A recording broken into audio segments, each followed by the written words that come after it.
ចាសសូមគោរពជំរាបសួរជួបជាមួយនឹងខ្ញុំបាឡាសប្តាហ៍នៅប្រទេសប្រាំងคลิปនេះនេះខ្ញុំសង្ខេបរឿងឆេះបានៅប្រទេសស្វីសបែកខាងភ្នំបងប្អូនចាស្រុកខងម៉ុងតាណាបាបើនិយាយទៅគឺលក្ខណៈរៀងខុសពីយើងបន្តិចប៉ុន្តែនៅខាងប៉ែអឺរ៉ុបនេះគេហៅបាចឹងឯងបាហ្នឹងគឺកន្លែងដែលយើងផឹកមួយកែវពីរកែវអង្គុយទៅចែកគ្នាលេងញ៉ាំអីទីទួយចឹងណាបងប្អូនចាហ្នឹងគេហៅបាហើយក្នុងថ្ងៃយប់ឆ្លងឆ្នាំហ្នឹងគឺបាហ្នឹងគឺគេបាន organize រៀបចំកម្មវិធីមួយឆ្លងឆ្នាំជុំគ្នាឆ្លងឆ្នាំនឹងឯងចាអ្នកណាគឺចង់ទៅចូលរួមអីចឹងទៅហើយអ្នកដែលទៅចូលរួមហ្នឹងគឺសិតតែក្មេងៗតែម្ដងបងប្អូនអើយចាប់ពីអាយុ14ឆ្នាំទៅដល់39ឆ្នាំនៅក្នុងការកើតហេតុហ្នឹងណាហើយដែលបានបាត់បង់ជីវិតផងដែរតាហ្នឹងគឺបានឆេះផ្ទុះនៅថ្ងៃឆ្លងឆ្នាំបន្ទាប់ពីឆ្លងឆ្នាំហើយនឹងឯងបងប្អូនប្រហែលនាទីក្រោយទេព្រោះបើតាមមើលទៅក្នុងវីដេអូដែលជនរងគ្រោះថតចាថតបានហើយការថតហ្នឹងទៀតឃើញមានខមមិនជាច្រើនបន្ទោថាភ្លើងឆេះហើយមិនក៏នៅតែថតអីចឹងណាបាននិយាយទៅប្រហែលជាពួកគាត់កំពុងតែឈរថតកំពុងតែកម្មវិធីហើយក៏មិននឹកស្មានថាកំពុងតែមានភ្លើងឆេះចឹងក៏ថតបន្តចឹងទៅបងប្អូនចាហើយនេះក៏វាជាផុសតាងមួយដែរហើយនៅក្នុងវីដេអូហ្នឹងក៏យើងឃើញដែរថាមានអ្នកខ្លះគឺដោះអាវយកទៅផលិតភ្លើងពេលឃើញភ្លើងឆេះណាគឺពួកគាត់មិនបានរត់ចេញភ្លាមទេអាហ្នឹងហើយដែលធ្វើឲ្យគ្រោះថ្នាក់ដល់ជីវិតមានចំនួនច្រើនបែបនេះចាបាត់បង់ជីវិត40នាក់ហើយប្រជាជនបារាំងគឺច្រើនដែរបងប្អូនចា8នាក់ដូចជា8នាក់បាត់បង់ជីវិត40នាក់របួស119នាក់ហើយរបួសហ្នឹងភាគច្រើនគឺរបួសធ្ងន់បែបថារលាកនឹងឯងអ្នកដែលបានបាត់បង់ជីវិតហ្នឹងគឺចាប់ពីអាយុ14ឆ្នាំទៅដល់39ឆ្នាំបើនិយាយទៅអ្នកដែលចូលរួមក្នុងកម្មវិធីឆ្លងឆ្នាំហ្នឹងគឺក្មេងៗញីទូទៅចាហើយអ្នកដែលអាយុ39ឆ្នាំហ្នឹងអាចជា vigil អ្នកយាមចាអ្នកយាមបាហើយនឹងមានម្នាក់ទៀតគាត់រៀនចំណាស់ដែរ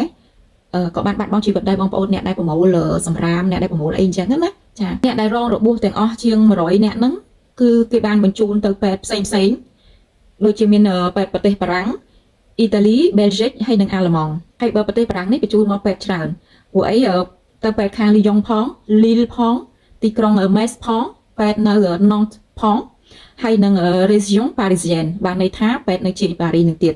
ចាអញ្ចឹងគឺច្រើនហើយណាមួយបារាំងគឺពេទ្យទលំទលាយហើយពេទ្យមានដូចថាជំនាញខាងរលាកបែកខាងអីចឹងណាបងប្អូនហើយក្នុងចំណោមអ្នកដែលស្លាប់ហ្នឹងគឺមានជនជាតិបារាំងជនជាតិបែលហ្សិកជនជាតិអ៊ីតាលីជនជាតិស្វីសជនជាតិប៉ូទុយហ្គេចាហើយនឹងមានស្ត្រីម្នាក់គាត់មាន3សញ្ជាតិឯណោះចាបារាំងអ៊ីស្រាអែលហើយនិងអង់គ្លេសចាគេរកឃើញណានិយាយទៅរឿងនេះគឺព្រឺសម្បុរមែនតែននឹកស្មានថាជាយុគថ្ងៃឆ្លងឆ្នាំជារាត្រីមួយដែលសប្បាយរីករាយចាហើយសិតតែក្មេងៗបងប្អូនហ្នឹងឯងមកទៅដូចថាគ្រួសារគេគ្រួសារយើងកូនគេកូនយើងណាអាយុប្រហែលនឹងកូននាងខ្ញុំហ្នឹងឯងហើយវាពិតជាអនិច្ចាមែនតើហើយសូម្បីតែអ្នកទៅសាកសីណាជាពិសេសអ្នកជួយសង្គ្រោះបឋមដែលយើងនៅនេះគេហៅថាពុំព្យាណាទៅដល់ទីកន្លែងហ្នឹងគឺពួកគាត់ស្លុតមែនតើព្រោះថាពេលចូលទៅដល់ហ្នឹងគឺគាត់ស្លុតដោយសារថារូបភាពផងហើយនឹងក្លិនដូចថាឆេះបងប្អូនចាឆេះសាកសពអីចឹងណាគឺចូលទៅគឺថាលក្ខណៈថាដូចនៅក្នុងរឿងមួយដែលរន្ធត់ភ័យខ្លាចមែនតើហើយអ្វីដែលបណ្ដាលឲ្យឆេះហ្នឹងគឺគេស៊ើបអង្កេតដឹងហើយគឺដោយសារតែបើនិយាយទៅគឺបានឆ្លងឆ្នាំហើយបងប្អូនព្រោះថានៅក្នុងคลิปវីដេអូដែលគេស៊ើបអង្កេតហ្នឹងគឺបើកឆាំប៉ាញហើយចាគោះឆាំប៉ាញមានដុតកញ្ជ្រួចខ្លីៗប្រវែងនេះឈិតហើយឆេះឡើងភ្លើងហ្នឹងបងប្អូនចាហើយទៅគឺលើកអាកញ្ជ្រួចហ្នឹងឡើងទៅលើអញ្ចឹងជាមួយនឹងឆាំប៉ាញជាមួយអីគោះហ្នឹងណាអញ្ចឹងបានន័យថាគឺឆ្លងឆ្នាំហើយភ្លាមនឹងឯងអាភ្លើងកំជ្រួចហ្នឹងគឺវាបានឆាប់ឆេះទៅផ្លាហ្វុងបានន័យថាដបូលនៅបាហ្នឹងហើយដបូលនៅបាហ្នឹងគឺរៀងទៀតឥឡូវហ្នឹងគេកំពុងតែស៊ើបអង្កេតថាបាកន្លែងហ្នឹងថាតើត្រូវនឹងនំដែលគេកំណត់ឲ្យឬអត់បើសិនជាខុសពីបច្ចេកទេសដែលបានឹងមកបងប្អូនគឺអាចនឹងមានរឿងតាក់ទងនឹងទៀតគឺអាចនឹងខុសច្បាប់នៅប្រការណាមួយបច្ចេកទេសណាមួយនៅក្នុងបាហ្នឹងណាព្រោះថាមើលទៅផ្លាហ្វុងហ្នឹងគឺទៀតមែនតើហើយអ្វីដែលរន្ធត់នោះទៀតគឺមើលទៅគឺយើងមានអារម្មណ៍ថាពួកគាត់នៅក្នុងហេតុការណ៍ហ្នឹងគឺដូចអត់ដឹងខ្លួនណាពេលដែលឆេះហើយហ្នឹងអត់មានអ្នកណារត់ចេញទេគឺមានអ្នកខ្លះហ្នឹងឃើញដោះអាវដើម្បីទៅផលិតភ្លើងហ្នឹងទៀត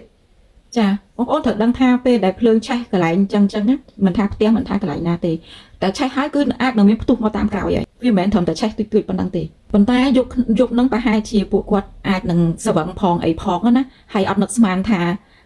ឆេះខ្លាំងដល់ម្លឹកហើយផ្ទុះមកភ្លាមនិយាយទៅគឺវាលឿនមែនតើអញ្ចឹងទៅអត់មានអ្នកណាដឹងមុនហើយអត់មានអ្នកណានឹកស្មានដល់ម្លឹកណាហើយអាចស្វឹងផងអីផងគឺអើយអនិច្ចាមែនតើ